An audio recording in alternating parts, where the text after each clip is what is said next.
Good midnight, ladies and gentlemen. This is your NWS head of talent relations and play-by-play commentator Michael Cole, along with my broadcast colleague. Please introduce yourself, sir. Hello, I am Dan Lambert, your color commentator for NWS Revolution Impact and NWS Revolution pay-per-view today. Me and Michael Cole are going to give you our NWS Fighters of the Survivors pay-per-view review. Take it away, Michael. Thank you, Dan Lambert. Tonight's pay-per-view Fighters of the Survivors was hating from the Tokyo Dome and Bankayo City and Bankayo City and Bankayo City, Tokyo, Japan. The commentators for the show were me, Michael Cole, and Dan Lambert, as we welcome the fans to the Tokyo Dome and Bankayo City, Tokyo, Japan, and broke down the pay-per-view card, and then we told the fans to enjoy the show. And the first match was for the NWS Tag Team titles, as NWS Tag Team Champions Devin the Demon and Legion defended their NWS Tag Team Championships against NWS Avengers members Lion King X and the American Mercenaries, the American Mercenaries, Tony Jr. the second, and the Great Muta, and the Dark Carnival members was Brian Danielson and John Moxley. As this match got underway, first out came Lion King X and JJ, accompanied by Don Callis. Then came out the American Mercenaries, Tony Jr. II and the Great Muta, accompanied by Triple H. And out came the Dark Carnival, Brian Danielson and John Moxley, accompanied by William Regal. As this match got underway, Vinnie Joe did indeed accompany Vinnie Joe did indeed accompany the American Mercenaries, so he was somewhat involved in this match, and the tag team match got underway as Lion King X and JJ did their best to win, as they hit out tag teams at their finishers, came very close to winning, but the American Mercenaries broke up the pinfall, and the American Mercenaries hit Devin the Demon and Legion, Lion King X and JJ, Brian Danielson and John Moxley with their finishers. Sure, they did everything to win. And then this match is just crazy. Of course, Don Callis did try to get involved in this match, only to be taken out by the American Mercenaries, and the Dark Carnival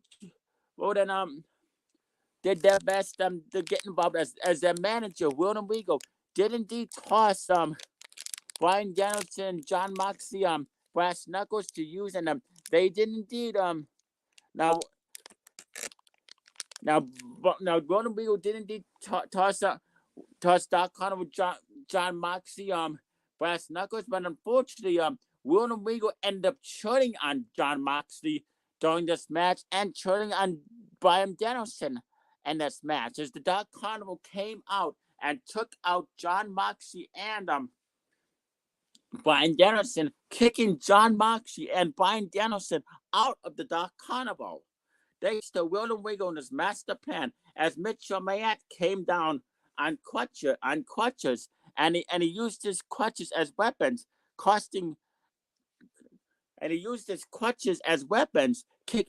he got on the microphone and said that John Moxley and Brian Danielson are no longer members of the Dark Carnival. But why? Why did Mitchell Mayette kick John Moxley and Brian Danielson out? And this was all planned by William Regal, so out came an AEW World Heavyweight Champion MJF and a tag team partner of his choice. And who was his tag team partner? None other than wow, I mean, I can't believe Mitchell Mayette would kick out John Moxley and Brian Danielson. And William Regal was behind this. William Regal brought out MJF, and this match just was crazy. So so all 5 tag teams then ended up, so all 4 tag teams then ended up fighting at ringside all around the fans. It just got crazy and crazy, and unfortunately the match ended up in a draw. So there was no winner of this match, and still MWS tag team champions Denver Demon and Legion, and they did indeed look very disappointed. But what would possess Mitchell Mayette to churn and William Regal to churn on John Moxley and Brian Danielson after Brian Danielson defended William Regal this on AEW Dynamite? Why, William Regal? Why? Why? Why? What was the deal here? Was this Mitchell Mayette's plan? And Mitchell Mayette did indeed say and Mitchell Mayette did say he will reveal why him and William Regal kicked out John Moxley and Brian Danielson out of the carnival when he recuperates from his injury. Yes, originally Mitchell Mayette was supposed to face Cody Mercer for the World Heavyweight Championship tonight, but due to Mitchell Mayette having surgery, he will be out of action for some time.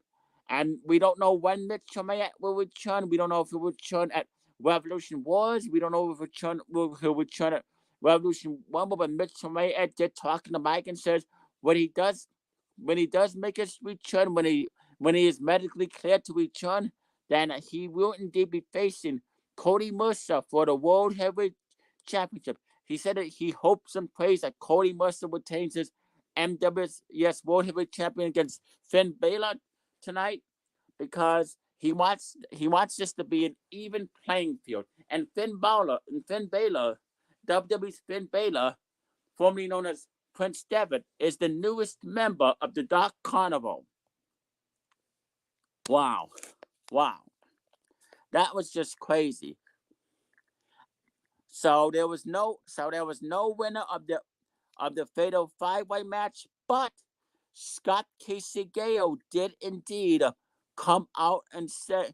But then we went backstage to the office of Scott Casey-Gale, the MWS Revolution owner, chairman, and the MWS World Heavyweight Champion general manager Cody Mercer, and they came up with a great idea. They said they didn't like the ending of the Fatal 5-Way match, so this coming Thursday on Revolution Impact, we will have a rematch, a Fatal 5-Way rematch for the MWS Tag Team titles, as MWS Tag Team Champions Dem the Demon and Legion will defend the tag team titles against MWS Avengers members Lion King X and JJ, American Mercenary members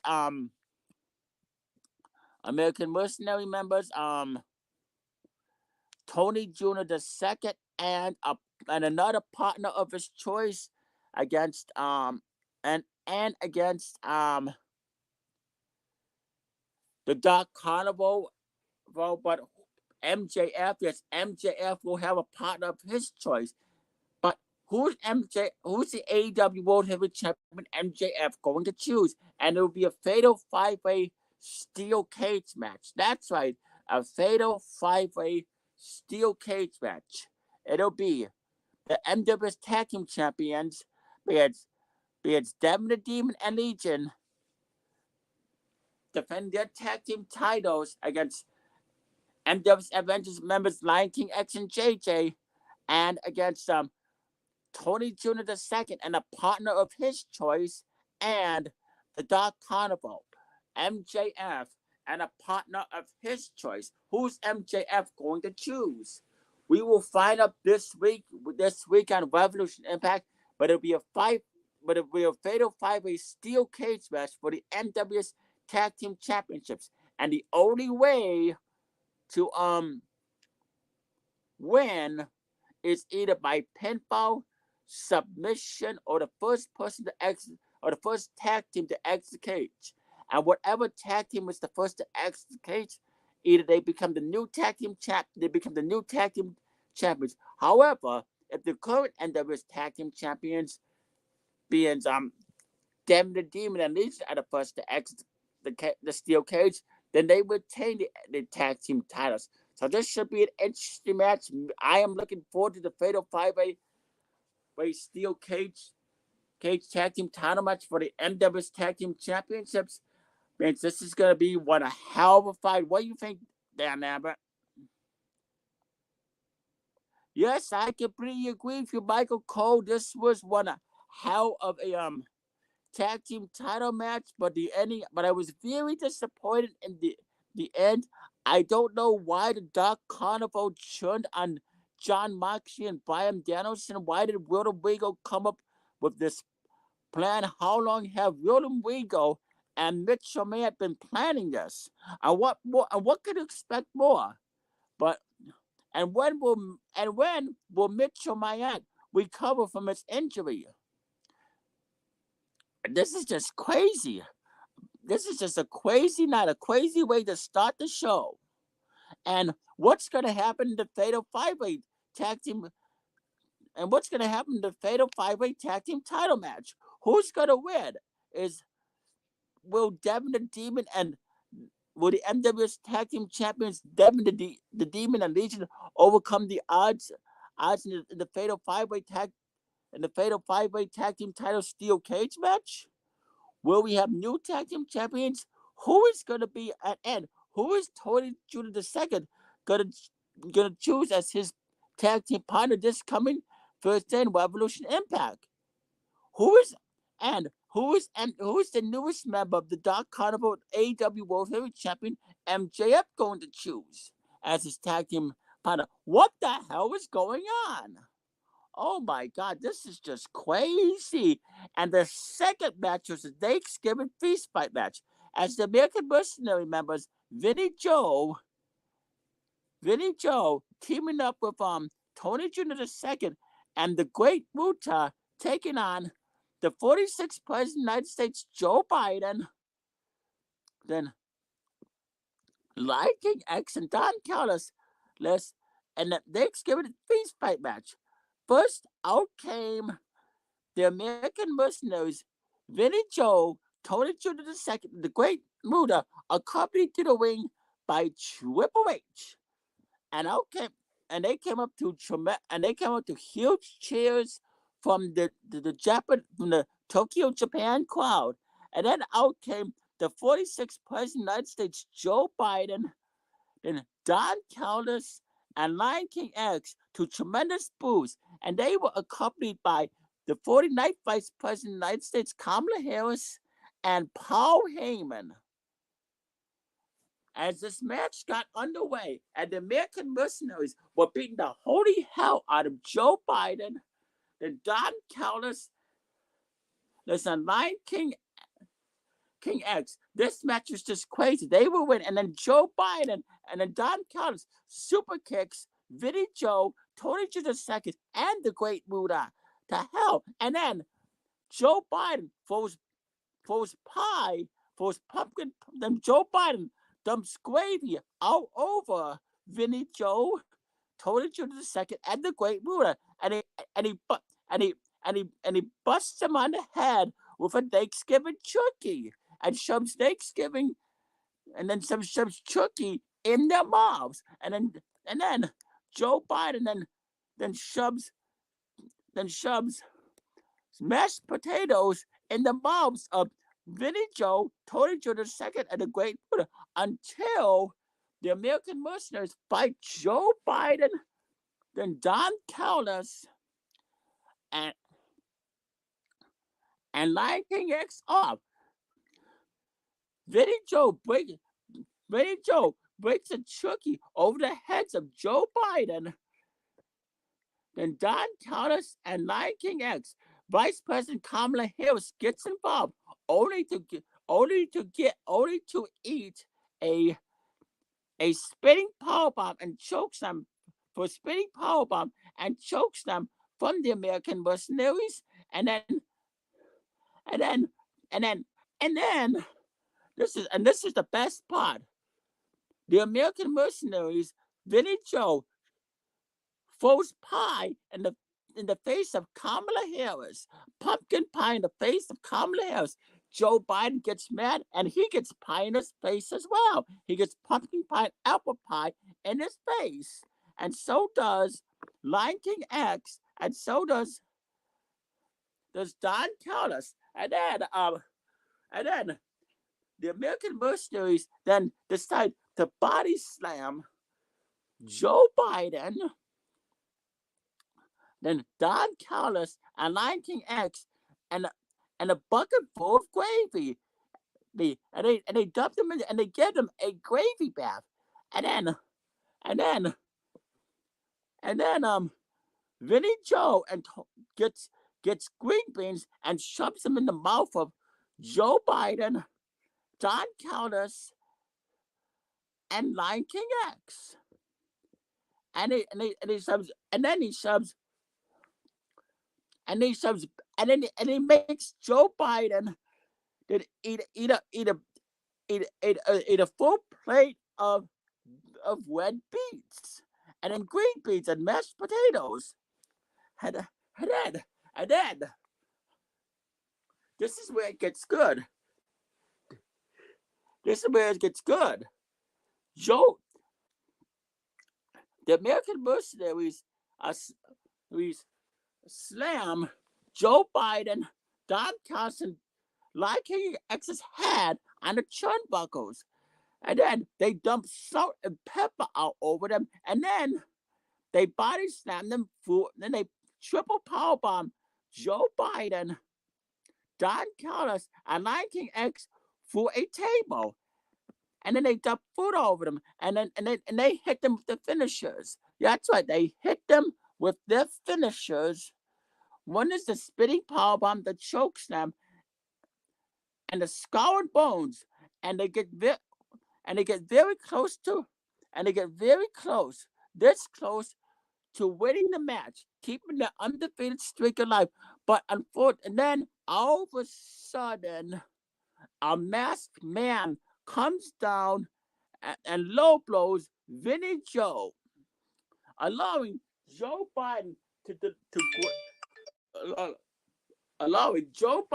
bring and Don Callis and Lion King X and Kamala Harris to bring a table full of Thanksgiving dinner in the middle of the ring. And then Joe Biden BKOs Vinny Joe right through the Thanksgiving dinner table, and gets the pinfall on him. 1, 2, 3.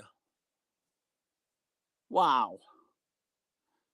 And just very sadly, unfortunately, ending the undefeated streak of Vinny Joe and Tony Jr. II. And for what?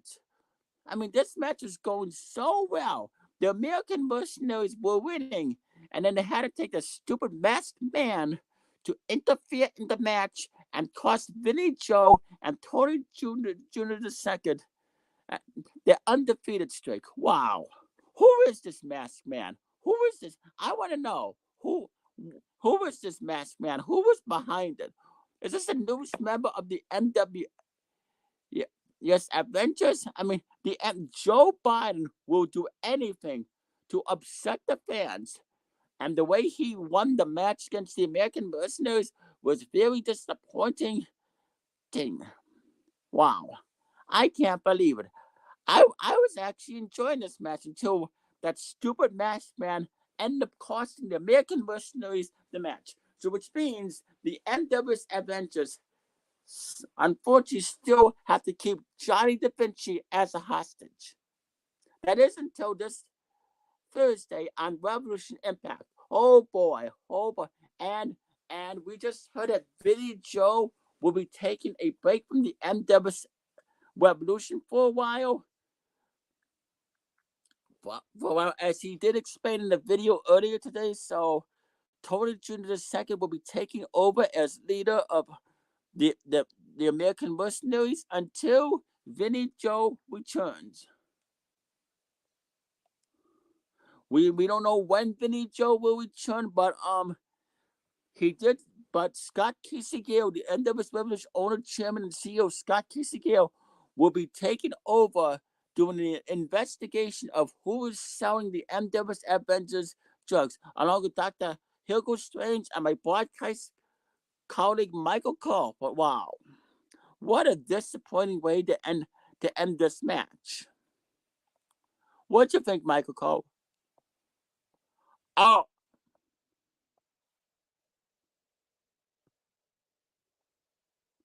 I completely agree with you, Dan Lambert. This was a great match until the masked man ended up low blowing Vinny Joe and Tony Jr. II, costing them the match and ending their undefeated streak. I mean, Joe Biden will do anything to, like you said, Dan Lambert, Joe Biden will do anything to win. He will cheat, he will lie, cheat, and steal, because that's what the 46th president of the United States, Joe Biden, is all about.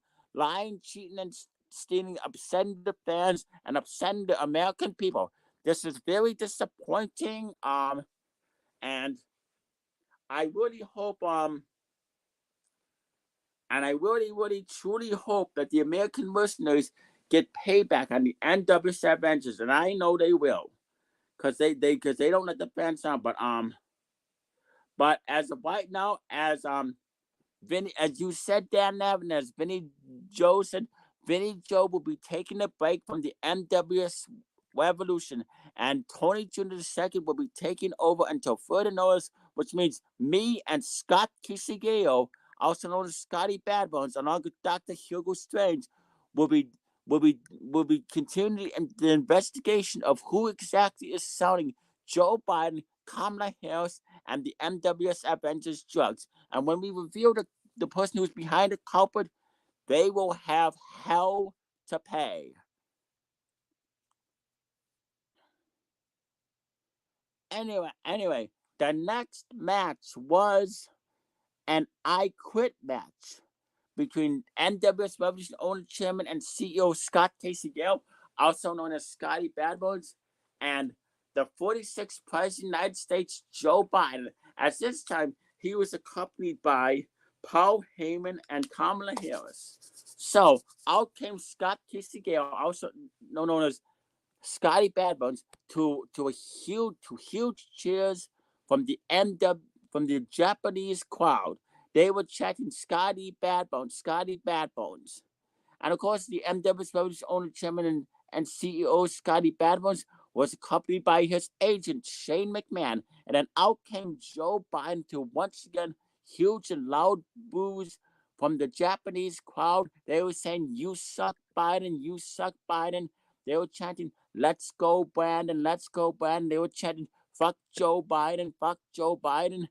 They were calling him a cheat, say, "You cheat, you cheat." They were calling him a cheat and giving him all the booze in the world.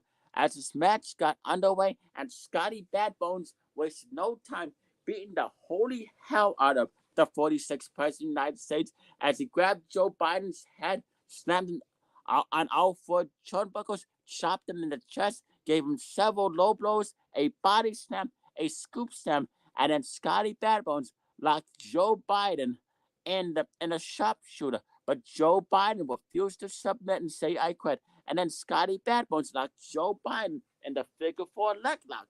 But Joe Biden refused to submit. And then Joe Biden and then Kamala Harris got involved in the match, slapped Scotty Badbones, low blowed him, and then Paul Heyman got involved in the match as well. Yeah, Paul Heyman got involved in the match and grabbed a steel chair and hit Scott Kisageo on the head with it. And then tossed it, and then gave the chair to and tossed the chair to Joe Biden as Joe Biden whacked Scott several times across the back and on his leg and his arm and then Paul Heyman tossed another steel chair to Scott to Joe Biden, allowing Joe Biden to hit Scott Kisageo very hard on the head, busting him wide open and then smearing the blood all over his face. And then Kamala Harris and Paul Heyman then double teamed Scotty Badbones.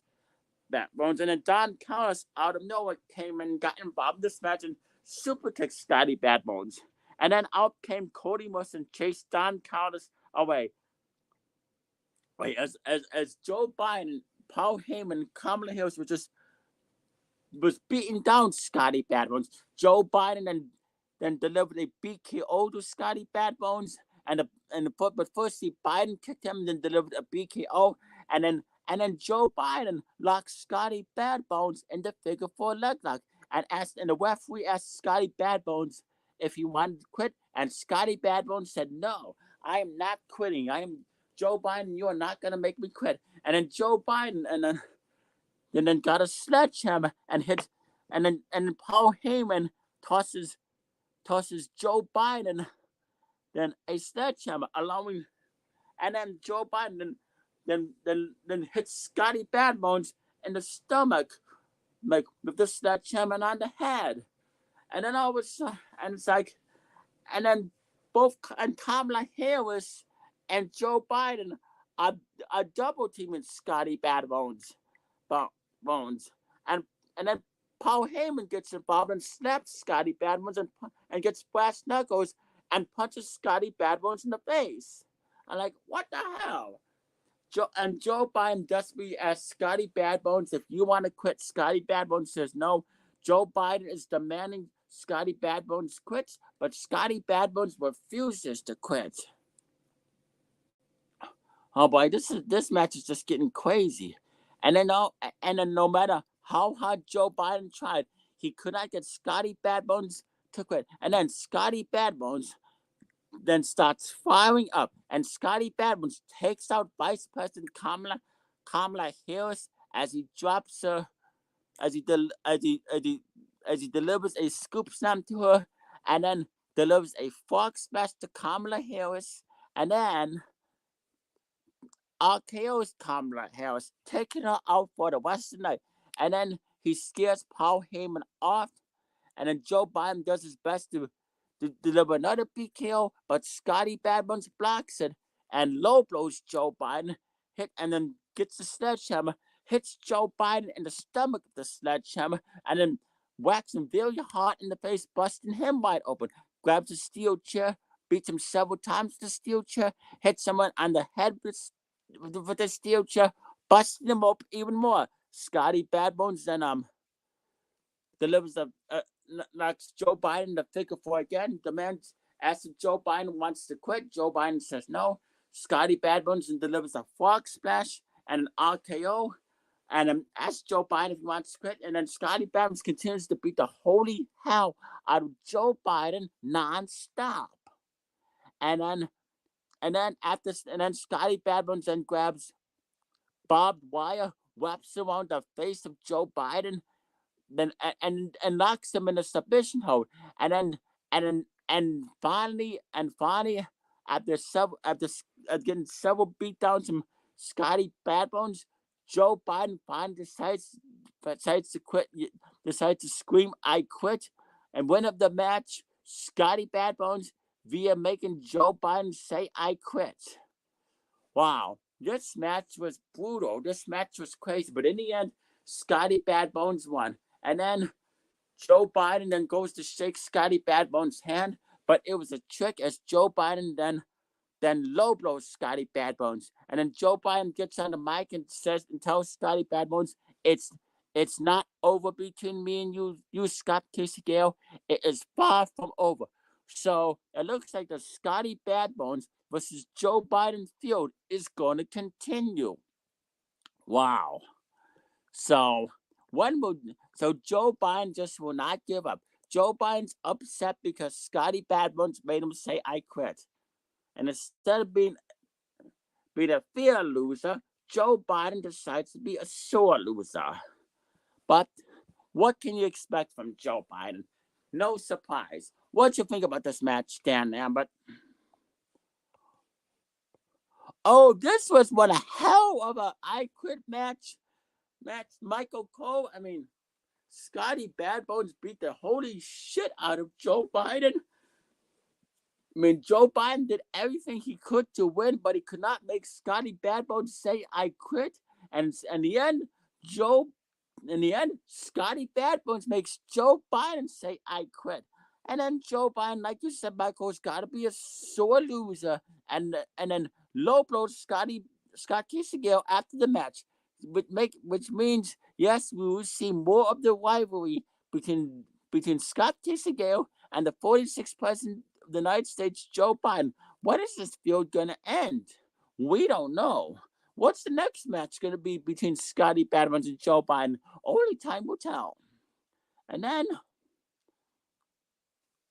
we get to the co-main event for the NWS Universal Championship in a triple threat match as Psycho Mercer defend his Universal Championship against Queen's Xavier Reed and the Bloker. So the co-main event is underway. First out comes Queen's Xavier Reed to huge cheers from the Japanese crowd, and then out comes the Bloker to cheers from the Japanese crowd as he was accompanied by Roland Rigo. And then out came Psycho Mercer to huge cheers from the Japanese crowd. The triple threat match is underway as our three contenders beat the holy hell out of each other. The Bloker hit Psycho Mercer and Queen's Xavier Reed the V trigger, the DDT. Queen's Xavier Reed comes back, clotheslines Psycho Mercer and the Bloker. Locks Psycho Mercer in the submission hold. Psycho Mercer refuses to submit. Locks the Bloker in his submission hold.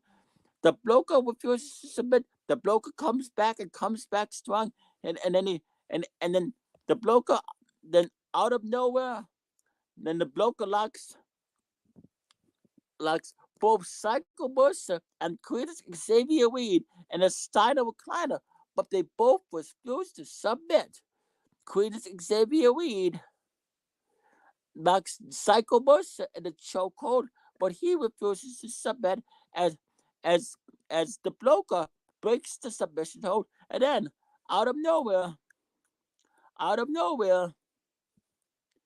Queen's Xavier Reed drops the Bloker with the Queen's dive, goes to pin the Bloker, but the NWS Universal Champion Psycho Mercer breaks up the pinfall only to eat a Credence dive, and then Credence Xavier Reed goes to pin the NWS Universal Champion Psycho Mercer, but he has his foot on the rope, and then the Bloker then delivers the no laughing matter to Queen's Xavier Reed, goes to pin it, but Psycho Mercer ends up breaking the pinfall, and then the Bloker delivers no laughing matter to Psycho Mercer, goes to pin Psycho Mercer, but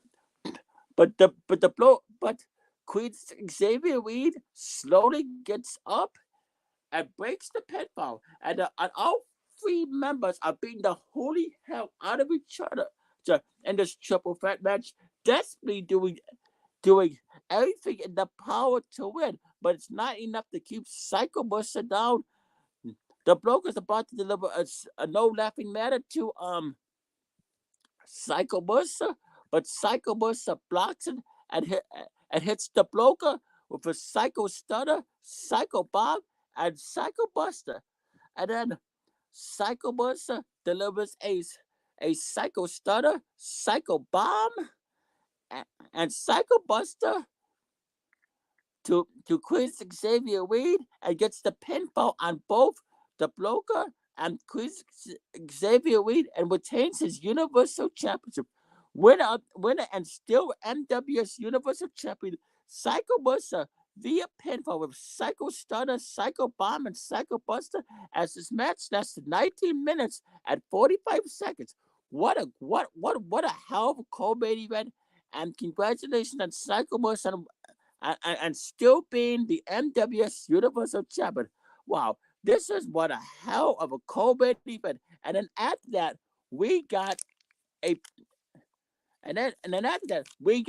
vignette of the next NWS Revolution pay-per-view entitled Revolution Wars. That's right, Revolution Wars. And the NWS Revolution Wars will be Sunday, December 18th. At the Winchester Arena in Chicago, Illinois. So yes, NWS Revolution Wars will be Sunday, December 18th. December 18th at the Winchester Arena in Chicago, Illinois. Tickets will be on sale on that. Get your tickets for that pay-per-view because it's definitely a can't miss. And it's going to be one hell of a pay-per-view. Anyway, it's main event time. Take it away, Michael Cole. Thank you, Dan Lambert. That was one hell of a co-main event. Psycho Mustard is still going strong. He is still the NWS Universal Champion, and he's bringing a whole lot of prestige to the NWS Universal Championship. I'm looking forward to the next pay-per-view, Revolution Wars, Sunday, December 18th at the Winchester Arena in Chicago, Illinois. It's going to be the final pay-per-view of 2022. And what's going to happen? Scotty Bad Bones, I understand, is going to have a major announcement which involving the Revolution Wars. What's he going to announce? We don't know. But anyway, it's main event time. It is for the NWS World Heavyweight Championship. As NWS World Heavyweight Champion General Manager Cody Mercer defended his World Heavyweight title against WWE's Finn Balor. Out first came WWE's Finn Balor, accompanied to the ring by Paul Heyman, and then out came Cody Mercer, accompanied to the ring by Triple H, as this match got underway. And Cody Mercer wastes no time as he opened the can of whoop-ass and Finn Balor drops him on those stack of dimes. He cowers the neck, stomps a mud hole in him, and walks it dry. And then Cody Mercer gives Finn Balor bench presses, and then Finn Balor fights Cody Mercer off as he hits Cody Mercer with a brainbuster, and then a diving double foot stop, and the float over DDT, then a lariat, then the lifting inverted DDT, and then a payday kick, and a 1916, and then a running front drop kick, and then a running knife edge chop, sling blade, spinning headlock elbow drop, suicide somersault senton, and then diving double foot stop, then a dreamcast and an overhead kick, and then suicide somersault senton again, and an airplane spin. Goes to pins Cody Mercer, but Cody Mercer kicks out at 2.5. And then Finn Balor delivers the coup de grace and 1916 to Cody Mercer. Goes to pin him, but Cody Mercer gets a shoulder up.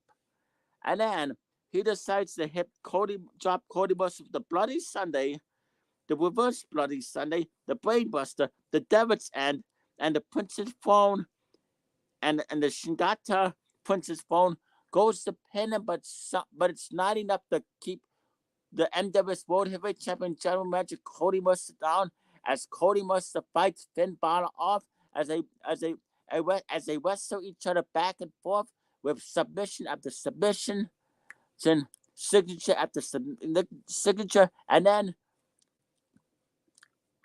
Finn Balor then tries to deliver another 1916 thing and coup de grace, but it's not enough to keep Cody Mercer down as he delivers a Mercer stunner to Finn Balor, and he delivers a tombstone power driver to Finn Balor, and in the end, he delivers the Mercer footprint to Finn Balor and pins him 1-2-3 winner and still NWS World Heavyweight Champion Cody Mercer via pinfall with Mercer stunner, tombstone pile driver, and Mercer footprint, as this match lasted 24 minutes and 33 seconds. Wow, what a main event. Cody Mercer is so the general manager. You gotta give the guy respect. And the Cody Mercer. I always wanted to say this to Cody Mercer. Michael Cole, have said it many times before. Michael Cole, have the utmost respect for Cody Mercer and all he has done for the NWS Revolution. I mean, Cody Mercer's, in my opinion, Cody Mercer is doing one hell of a job as the general manager. He's a two-time general manager. He's definitely they bringing a whole lot of respect back into the NWS Revolution. When Cody Mercer when Cody Mercer pitched an idea the NWS Revolution owner, chairman, and CEO Scott Casey Gale on bringing the NWS Revolution back, oh boy, what a surprise that was! And ever since then, the waiting for Revolution Impact have been going strong. I wish we could say the same about the views, but don't worry. We know that Scott Casey Gale and Cody Mercer are doing everything in their power to get the NWS Revolution back on track. But I, Michael Cole, have been a fan of Cody Mercer since day one. Cody Mercer has busted his ass to get where he's at today. No matter what he does, I have always respected him. Whether he was a face, whether he was a heel, Cody Mercer has done everything, everything to prove why he belongs here in the NWS Revolution.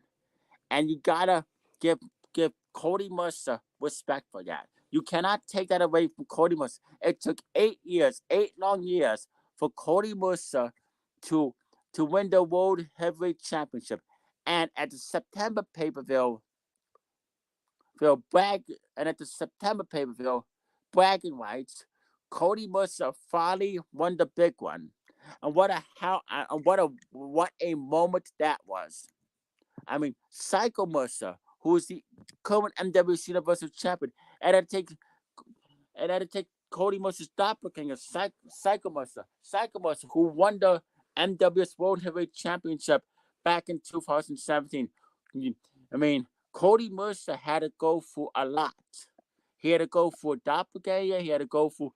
I mean, after 8 years of getting screwed over and over, Cody Mercer is still the NWS World Heavyweight Champion. In September, bragging rights was back when he won the World Heavyweight title. That was a hell of a moment. And Cody Mercer continues to defend his World Heavyweight Championship every night on Revolution Impact and at every NWS pay-per-view. I mean, you got to give respect to Cody Mercer. You got to give him credit. Whether you like him or you don't like him, you got to give him respect and you got to give him credit. And Cody Mercer, in my opinion, deserves to be in the NWS Hall of Fame because he's definitely Hall of Fame material. Anyway, I would break this. Anyway, who's gonna be Cody Mercer's next opponent for his World Heavyweight Championship? Who's gonna be the next person to challenge him for the World Heavyweight title? Only time will tell. But anyway, thank you for watching. I would rate the NWS Fighters and Survivors pay-per-view 5 stars, 2 thumbs up, way up, and an 8 triple plus. And it was NWS Fighters and Survivors pay-per-view back in 2017 when Psycho Mercer won the World Heavyweight title. Wow. So a lot of history-making moments at Fighters and Survivors. Cody Mercer comes in this pay-per-view as the World Heavyweight Champion, and he's still the World Heavyweight Champion. Wow. What's going to happen at Revolution Wars? What is the NWS Revolution owner, chairman, CEO Scott Casey Gale going to announce? What is the match that he's gonna come up with for Revolution Wars? We understand he has pitched an idea for Revolution Wars. What is the idea? What is the idea that he's pitching? Well, I can't wait to hear what Scott Casey Gale has to say tomorrow on NWS Revolution Impact. Great show. Thank you for watching. Good night, everybody. Take it away, Dan Lambert. Thank you, Michael Cole. Yes, I would rate the Fighters Survivors 5 stars, 2 thumbs up, way up, an 8 triple plus, and a solid 10 out of 10. And I, Dan Lambert, also have the utmost respect for Cody Mercer. He's definitely bringing prestige back into the World Heavyweight Championship. I mean, as you said, Michael Cole, as Cody Mercer said, 8 years of Cody Mercer getting screwed over and over. At bragging rights pay-per-view back in September, Cody Mercer finally wins the big one. And to all you people who say Cody Mercer would never win the big one, well, guess what? Guess what? Go back and watch the NWS bragging rights. Go back and watch the NWS Revolution September pay for bragging rights and watch how Cody Mercer won that World Heavyweight Championship because he took it off of Michael Rappaport. For those who were saying that Cody Mercer wouldn't hold on to the title for very long, well, guess what? He's still the World Heavyweight Championship. To all the naysayers who said, oh, Cody Mercer would never win the big one, well, guess what? He did. To all the naysayers who said, if Cody Mercer wins the World Heavyweight title, he won't have for long. He'll lose it in a week. He'll lose it the next pay-per-view. Well, guess what? He is still the NWS World Heavyweight Champion, and rightfully so. And he deserves it. And I agree with you, Michael Cole. Cody Mercer deserves to be in the NWS Hall of Fame. And Scott Casegale, please make that happen because please put Cody Mercer in the Hall of Fame. He has done a lot here in the NWS Revolution. Cody Mercer gets overlooked. Cody Mercer doesn't get enough credit or respect as he truly deserves. He's a very underrated wrestler, a very underrated performer, a very underrated general manager, and a very underrated and well-deserving World Heavyweight Champion. And I can't wait to see who his next opponent is. Anyway, thank you for watching. Gene, me and Michael Cole will be back this Thursday to do our NWS Revolution Impact review. Anyway, y'all have a good night. Dan Abbott out.